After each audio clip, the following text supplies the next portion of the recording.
Boa noite, meus amigos e minhas amigas. Nesse final de noite aqui, gostaria de deixar uma pequena reflexão de uma história muito conhecida no meio franciscano, em que Francisco tenta explicar para um dos seus discípulos, o Frater Leão, em que consistia a perfeita alegria. Francisco e o Frater Leão estavam voltando para Assis, para a igreja, hoje a Basílica Santa Maria dos Anjos, muito frio, estava com muito frio, um tempo chuvoso, e aí o Francisco começa a perguntar para ele, manda ele anotar em que consistia a perfeita alegria. E aí, logicamente, ele fala, vai dar vários exemplos. Se os frades dessem vista aos cegos, fazessem os coxos andarem, se convertessem os islâmicos, né, os infiéis, nisso não estaria a perfeita alegria. E vai dando vários exemplos e dizendo que a perfeita alegria não está nessas questões. E aí, no final da história, o Francisco diz assim para o Frater Leão, e aqui eu vou ler alguns pedaços para vocês verem que interessante, eu quero depois fazer uma ligação com o evangelho de hoje. Então diz o Francisco: Frater Leão, quando nós estivermos em Santa Maria dos Anjos, que é a basílica que está em Assis hoje, tão molhados pela chuva, engelados pelo frio, lameados de barro, aflitos de fome, e batermos a porta do lugar, e o porteiro vier com raiva e disser: Quem sois vós? E nós dissermos: Nós somos dois dos vossos frades. E ele disser: Vós não dizeis a verdade. Aliás, sois dois vagabundos que andais enganando o mundo e roubando esmola dos pobres. Ide embora! E não nos abrir, e fizer-nos ficar fora na neve, na água, com frio, com fome, até a noite. Então, se nós suportarmos tanta injúria e tanta crueldade, e tantas despedidas pacientemente, sem nos perturbarmos e sem murmurar dele, e pensar humildemente que aquele porteiro nos conhece de verdade, que Deus o faz falar contra nós, ó Frater Leão, escreve que aqui há perfeita alegria. E se apesar disso continuássemos batendo e ele saísse para fora, perturbado, e nos expulsasse como velhacos, importunos, com vilanias e bofetões, dizendo: Ide embora daqui, ladrõezinhos muito vis. Ide ao hospital, porque aqui vós não comereis, nem vos abrigareis.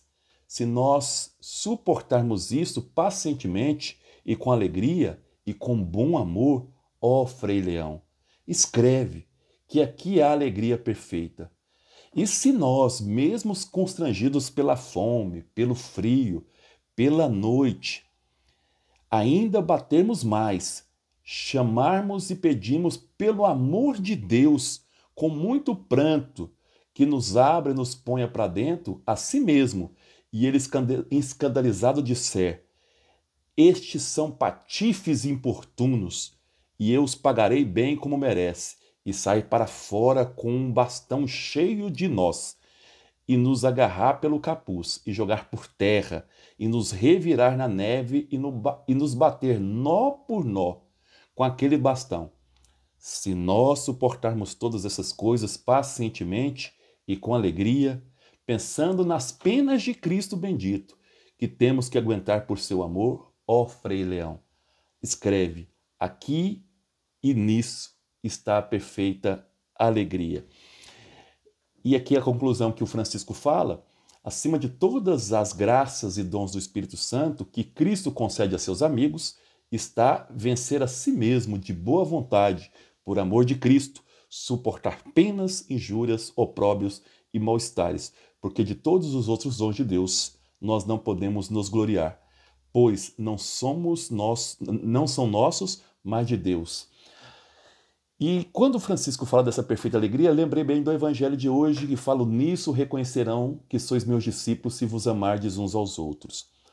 Portanto, eu poderia fazer aqui uma comparação com a historinha do Francisco, dizendo no que consiste ser discípulo de Cristo. E eu diria: Ser discípulo de Cristo não é participar da comunidade X ou Y, não é a quantidade de terços que nós rezamos, não é a quantidade de missas ou de cultos que participamos, não é aí a seguir um santo ou a Virgem Maria, não é o quanto de liturgia nós preparamos. Ser discípulo de Cristo é amar. Nisso conhecereis que sois meus discípulos, ou reconhecereis que sois meus discípulos, se vos amardes uns aos outros. João 13:35.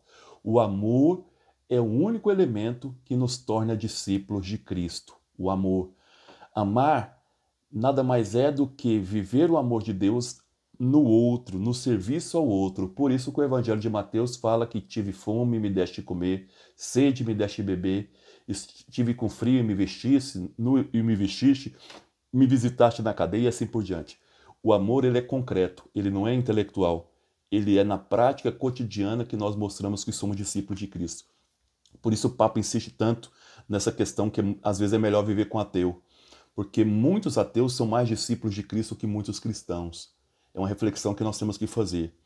Então quer dizer que aquilo não é importante, participar das celebrações, da missa, do culto, dos terços, das devoções? Claro que sim. São importantes enquanto práticas de amor, como reflexo do nosso amor pelo outro, como abastecimento da nossa espiritualidade para servir o outro. Amar é o que nos faz discípulos de Cristo. Não há outro caminho, porque, como diz o próprio evangelista João e depois também o Papa Bento XVI, Deus caritas é, Deus é amor. Então, para ser discípulo de Cristo, nós temos que ser imagem e semelhança de Deus. O que é ser imagem e semelhança de Deus? O que Deus é? Amor. Então é a nossa capacidade de amar. Não amar apenas os nossos, os próximos, mas principalmente aqueles que mais precisam do nosso amor. Aqueles que são mais excluídos, mais deixados de lado, mais abandonados, aqueles que sofrem mais o preconceito. Então, ou seja, se a perfeita alegria é justamente não suportar tudo em nome de Cristo, ser discípulo de Cristo é amar. Que você possa ter uma semana maravilhosa, cheia de amor e possa ser testemunha de Cristo para o mundo. Um abraço, fiquem com Deus, até mais.